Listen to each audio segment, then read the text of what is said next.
নুরু সম্প্রতি ডলি নামে আরেকজন নারী ক্যাশিয়ার নিয়োগ দিয়েছেন, যার মাধ্যমে বিভিন্ন তদবির বাণিজ্যের টাকা সংগ্রহ করা হচ্ছে।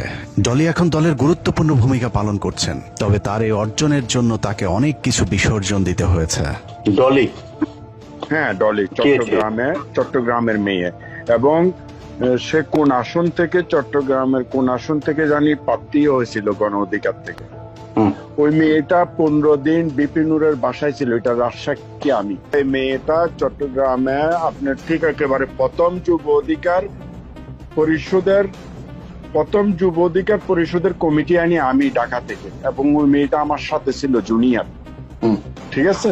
কিন্তু মেয়েটা একটা পর্যায়ে নূরকে এমন একটা ব্ল্যাকমেইল করছে যেটার কারণে নূর ওর কথা ছাড়া কিছু করতে পারে না চট্টগ্রাম।